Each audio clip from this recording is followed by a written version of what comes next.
এই কুরবানি আসতেছে সামনে, আল্লাহর মুহাব্বতের পরীক্ষা। লা ইয়ানালুল্লাহা লুহুমুহা ওয়ালা দিমাউহা ওয়ালাকিন ইয়ানালুহুত তাকওয়া মিনকুম। এই কুরবানির জীবনের ত্যাগ স্বীকার করো। ইব্রাহিম নবী কুরবানির ত্যাগ করলেন নিজের কলিজার টুকরা সন্তানের ছুরির নিচে দিয়া।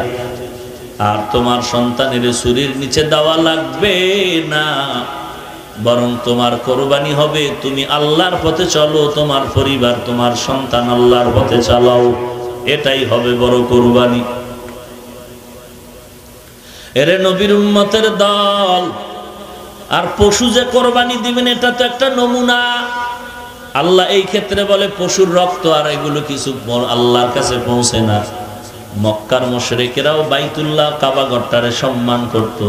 কোন পশু জবাই করলে রক্ত নিয়ে বাইতুল্লাহ মাইখা দিত, বরকত মনে করত দেওয়ালে। মুসলমানেরও একবারই চিন্তা করলো তো আমরাও মাখি। আল্লাহ তখন আয়াত নাজিল করলেন, লা ইয়ানালাল্লাহা লুহুমুহা ওয়ালা দিমাউহা ওয়ালাকিন ইয়ানালুহুত তাকওয়া মিনকুম। আল্লাহর কাছে পশুর গোশত পৌঁছে না, রক্ত পৌঁছে না, বরং তোমার তাকওয়া। তুমি কোরবানি দাও কেন? মানুষকে দেখানোর জন্য নাকি আল্লাহর রাজি খুশির জন্য? তোমার কথার দ্বারা টের পাওয়া যাবে। তুমি যখন বলো কোরবানি না দিলে মানুষে কি কইব, মানুষে কি কইব, বোঝা গেল তুমি মানুষের জন্য কোরবানি দিয়েছো। 2 নাম্বার, মানুষের জন্য কোরবানি যে দিছো তার প্রমাণ হলো 200 টাকা চামড়া বেচলে ভাগে পাবা 7 জনে 200। যখন বলে ভাই মাদ্রাসায় চামড়াটা দিয়ে দাও, তখন 200 টাকার লোভ তুমি সামলাইতে পারো না। তখন বলো চামড়া আমার এলাকায় গরিব আছে, আমার ফ্যামিলিতে। ওরে বাবা, তোমার গরুর 7 ভাগে 10,000 20,000 টাকা পড়লো। যদি আরো 500 টাকা চাইতো দিতেন না? দিতেন। তাহলে ওই 500 টাকা গরিবের দাও, আর তোমার চামড়াটা তুমি ফ্রি ভাবে মাদ্রাসায় দিয়া দাও। তাহলে তোমার এই চামড়ার দ্বারা গরিব সহযোগিতা পাইল, আবার ইলমে দ্বীনের জন্য সহযোগিতার রাস্তা খুলে গেল। কিন্তু সাবধানতা অবলম্বন করবেন মাদ্রাসাওয়ালারা। বর্তমানে সিন্ডিকেট চলতেছে বড় কঠিন।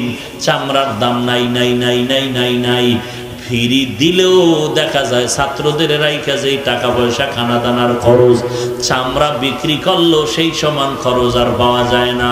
তবে যেহেতু নিয়ম চালু যদি থাকে, ওই নিয়ম বন্ধ করা যাবে না। তবে অনুরোধ, মাদ্রাসাওয়ালারা কেউ টাকা দিয়ে চামড়া কিনবেন না। ফ্রি যদি দেয় তাহলে চামড়া নিবেন, না হয় দরকার নাই। কারণ এখানে শকুনের থাবা পড়েছে। মাদ্রাসাওয়ালারা আগায় যায় নাকি, এই জন্য বেঈমানের মাথা গরম হয়ে গেছে।